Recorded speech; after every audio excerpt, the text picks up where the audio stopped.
Hello, I'm Chia, your happy broker. I'm also your multilingual host for Real Talk with Chia. Today, at our third episode, I'm very pleased to welcome Bing Han at our show. So Bing Han is the managing director in Quebec province for CFO Capital. CFO Capital is a leading cross-Canada commercial mortgage firm. And Bing will talk about commercial real estate financing with us today.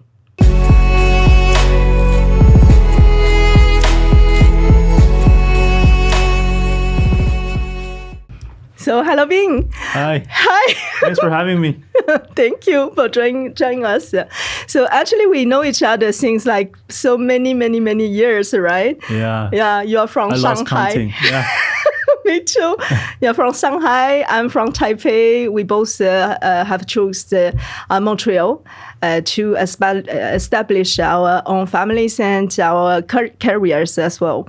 I remember I first met with you. You were at TD Bank, Yes. and after that, you went to serve Desjardins as its commercial director for Asian markets. Yeah. And I also know that you are very elegant. You have a beautiful family, beautiful wife, and very, very nice kids. You too. Yeah, I'm a happy mom as well. Thank you. So I know that you have, a lot of achievements. So I'm very pleased actually to welcome you today at my show. My pleasure. Yeah. And the first question, it will be very interesting, I think, for our banking contacts. Okay. We have many banking contacts, right? Yeah, lots of bankers. Yes, and so actually from many parents and especially from Asian parents, their expectations for their kids is to work at a super large organization like a bank. So they wish accountants, lawyers, bankers, right? So my question is, what drove you to make such a decision from a very, very stable and a comfortable role at a big bank and to join a market case team as a private firm? Right. Yeah, it's not an easy decision. But there's two sides of it. So the rational side is, of course, that after being 16, 17 years in the banking industry, mostly last 12 years in commercial banking industry from TD and Desjardins, you've learned a lot. It's really good school. Yep. And you get also established contacts throughout the years with the institution, and you learn the system. Yes. As well. You learn the product and everything, which is great. Everything's great. But if you moving forward, if I'm looking myself into the mirror and say, what do I want to be in the next 5 years? Am I going to be still, if COVID still continues, am I going to still be working in my basement in the next 5 years doing the same thing? The answer is probably not. Okay. And so I did a lot of reflection in my basement during COVID, a year and a half. A year like and a half. Many of us. Exactly. Exactly. So in my basement, I was working at the same time, and during the break, I was thinking, where would I want to be, and what do I want to do? So first answer is yes, I love credits. So I love doing commercial credits. It's something that not only numbers, but also the structure, the complicities, and also when you were able to put the missing puzzles together and then to structure a deal from scratch, and it's not only good for the clients, it's a sense of achievement for yourself as well. And yes. Depends on the complexity of the file. Yeah. So that I really love it and enjoy doing it. So that's also so speaking about Mark and CFO Capital, again, it's hello, Mark. Where's Mark? Where's Mark? It's a nationwide commercial mortgage brokerage firm, and they opened the first office in Calgary, and after that slowly enter into Vancouver, BC market 3 years ago. Now in Quebec, but actually they were in Quebec for already a couple of years. So I was bidding on their transactions when I was in my last role. Okay, perfect. And with the time, I starting to know how the structure works with them, and it took Mark about almost half a year to convince me. one of the story that he told me that actually really convinced me. It was one day we were having a quick chat after dinner. Yep. And then he was like, Bing, so how's your family look like? You have young kids, like you said, young kids, young family, and COVID, your wife is not working. How are you holding up to? I said, okay, well, like everybody, I have somebody. I wish I have somebody to help my wife to, Yes. to take off some tasks from her shoulder, do some housework, and we already have some part-time, but it's not enough for her, especially with the 2 kids and homeschooling. Anyways, okay. So he's like, Mark is like, are you thinking of getting a full-time maid? Yeah. I said, of course. And he's like, join CFO and you have a full-time maid. That's your first bonus. So I signed the contract right away. With someone, yeah, of course. Exactly. With some wine. Awesome. Okay. So that was the decision turning point. Yeah. So that's the Perfect. emotional part that actually made the move. The rational part was already there, being there for a couple of years, a couple of months and a year already. What a great story. Yeah. Awesome. So you mentioned about you love a challenge, and you have like so many years experience in commercial financing. Yeah. So my next question would be, what's the most complex file that you have worked and it didn't went through, and what can we learn from it? Yeah, the lessons. Yeah. Yes. Well, you learn that's normally when you learn the most, right? That's from the failures. So, well, actually, we can talk about the one that we worked together. Yeah. Okay. Of course. So it was a good file. It was an interesting file. 100 doors acquisition, multi-unit residential. Not an easy file. A lot of people buy it for acquisition purpose for the cash flow. But this one is more like what you call a value added play, where you want to renovate all the units, buy or turn over the leases and increase revenue, create value of the property, and to make a profit either by refinancing or selling it to the market. So it's a great acquisition, great transaction. You learn a lot because there's a lot of elements that wrap around this whole transaction. You need to know the quality of the building, the potential development opportunities, obviously parking ratios and green ratios and all kinds of that, and also the age of the building and what type of work you're putting, what's the budget, who's going to manage it, who's going to turn over the lease, and who's so many questions. Exactly. Right. It's so many aspects, and you have to really understand and know it before you're making the decision to acquire the building. Yeah. And that's something that an experienced investor really has to put in their mind when they were dealing with those type of large transactions. That's a $20 million over transaction. Yes. And after that, the financing kicking part, right? So you need to know who's your partners in financing, what type of leverage you can get, and are you able to sustain those interest payments? Are you able to wait until in this case it will be a CMHC financing that kicks in order for you to get your equity payout. So all kinds of those not only from the equity and capital point of view, investment point of view, but also from the debt point of view. Of course. So it's a nice transaction. It was really good learning experience. Very complex. We had an environmental problem. Very complex. I remember we talked to each other like day and night and days for several months. Right? Yeah. I think it was 2-3 months probably. Day and nights. And there's environmental problem. There's all kinds of problem that you can never imagine for a multiplex residential transaction. Yeah, we both learned a lot, and thank you so much for your patience. Well, thank you as well. And from there, actually, I have another question. I think it's a very common question, but we still don't have a more specific answer. So actually, when we talk about a deal like what we have done for 100 and more units, and we also have many multifamily properties investors, they are looking for duplex, triplex, sixplex, 20plex, etc. Right, and the current challenge since the COVID, from my experiences with the different investors, it's actually the economic value and the market value, they don't match. Exactly. So can you share some tips with us? Yeah, well, a lot of investments, properties in multiplex, you talk about cap rate, right? Yeah. So there's the going in cap rate, which is how much you're buying.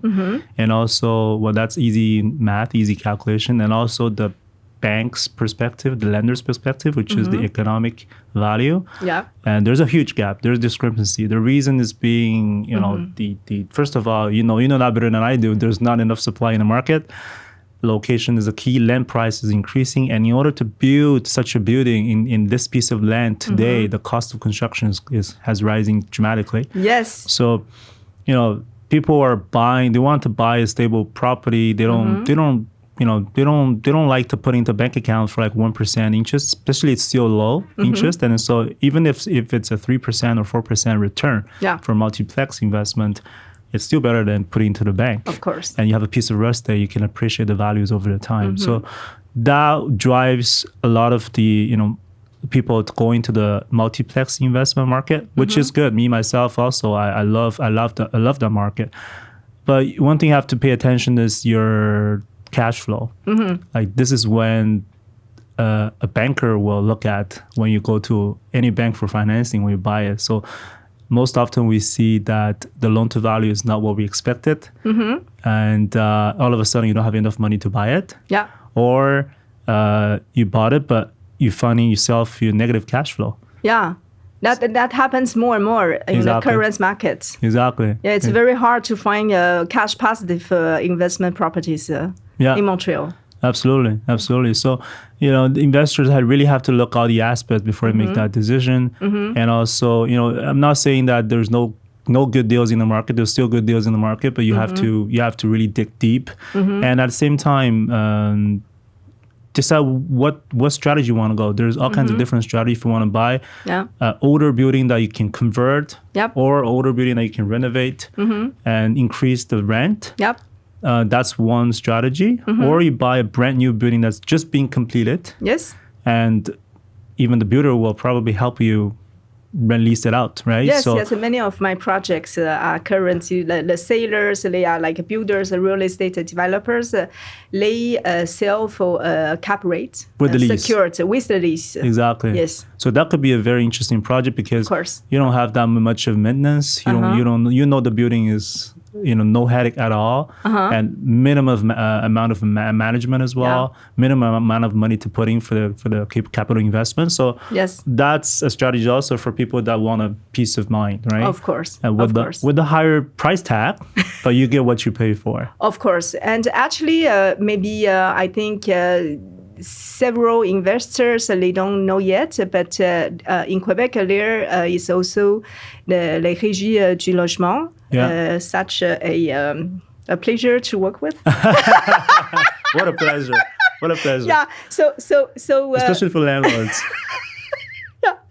However, so when investors they look into what we call forward sale projects, so the new building, new multifamily properties, the one of the advantage in purchasing that kind of new buildings with the new leases is like for the first 5 years. You can increase whenever you want and whatever you want. Yeah, that's a beauty part of it. Yeah, absolutely. Yeah. You don't have to deal with the headache, with the grandfather lease type of thing. Yeah. And from that angle, maybe we can switch from investor's perspective into the builder's perspective, because that's what you are doing as well to help developers in their financing. Yeah. So I would like to know what are different types of financing structures for developers. For instance, for land acquisition, for the mezzanine loan, and for building construction loan itself.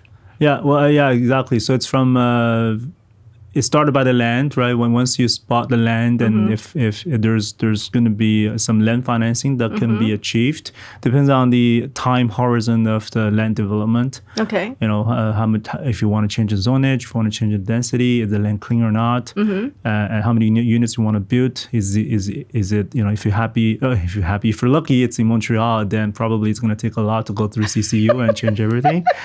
So, all kinds of things will come into play for land financing. But normally we're looking at, you can do a land financing anywhere around 50 to 65, sometimes 70% of the land purchase price and the value. That's very good. Exactly. And, a lot of land development experienced groups or investors, what they do is they bought the land and then they develop the land, and, they change zonage. They increase the square feet of buildable from, let's say 1 to 2, they doubled it, then the land value will be lifted. Of course. It's no longer the same as they purchased it. Then, there's a bit of equity we can play in the land, and the lenders or banks will look at the market value of it, and then they'll recognize the value for you. So when you start to do the construction financing, that'll be part of your equity. Okay.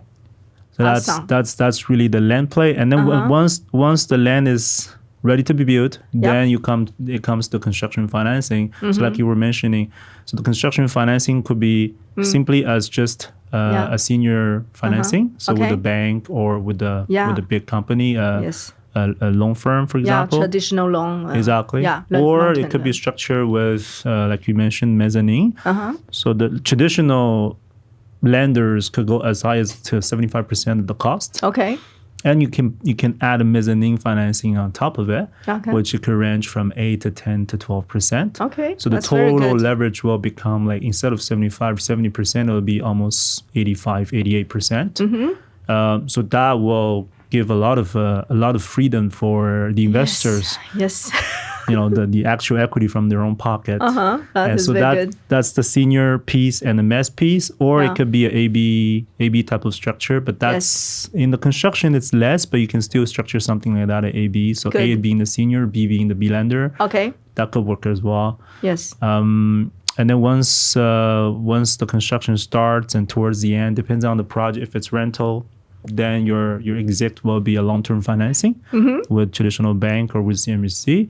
Or if it's a condo, then you sell it and then you recuperate all your investment back and pay out the loans. Okay. So that's basically in a nutshell the for construction financing. This is how you start from the land till the end. Okay, cool. So talking about CMHC and traditional loan and the mezzanine, all that.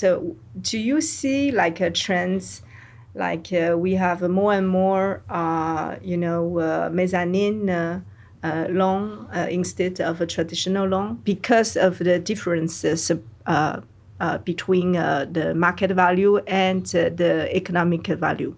Yeah, so mezzanine loans in construction, people use it a lot. Yep.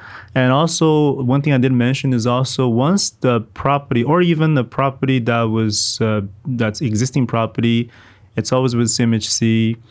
It was topped up, according to CMHC, their value, but with the years, you had already done a lot of improvement. The rent has been ramping up. And there's a way we can help the investors, the owners, is that to get trapped equity from the CMC loan, because you can't break the CMC term. Otherwise, there are going to be heavy penalties, right? So there's this mezzanine comes to play in this place. So we can do a second charge or just a mezzanine to get that equity out. Okay. To reach the potential 85% on the value according to CMC, but CMC cannot do it. No. Then the mezzanine will come to play a role. Good. Perfect. I recognize that the time flies, but I am so enjoying my discussion with you, and it can goes for hours, right? Yeah, same here. So I would like to maybe ask for the last question. Since we are both, we work both internationally, and with this, cross-cultural vision to help people, move or to diversify their investment worldwide. So what will be your, takeaway advices for someone who is currently outside of Canada and who wants to invest in Canada? What kind of specialists they need to know? And what type of information, resources they need to have before they even jump into the real estate transactions? I think the first step is to get a broker like you. Thank you. You have to have a trustworthy partner. So either a broker or a banker or accountant or lawyer, an advisor that can work alongside with you to advise you from the beginning of every investment that you're going to make. So it doesn't matter if it's, I was just joking, but a broker probably it's a better option. Experienced broker, does help them in terms of the not only the investment searching as well as all the legal part of it, all the accounting part of it. Yes. I'm sure you're doing it already. Yes. All the financing part of it. Yes. So I think that's the first step. Yes. And then to give them the real picture of what does it look like, the real estate market here in Montreal, totally, and also in other parts of Canada, and you compare of different product in different market, and let them give the choice to them, and then let them to choose whatever they like, right? Yes. And also be realistic on the return, be realistic on the timeline as well. Sometimes it's not that easy, and the money has to be very patient. Yes. And I would say one of the first persons that the investor need to know it's a very strong and knowledgeable person like you. A real estate professionals. Yes, it has to be a professional that can work alongside with the foreign investors, especially foreign. You are their eyes here on the ground. Yeah. Perfect. So we are all surround us with very, very experienced professionals in a real estate investment. Yeah. Bing, such a pleasure to have you today. Thank you so much for your time. Thank you. So we will continue our collaboration. Absolutely. Cool.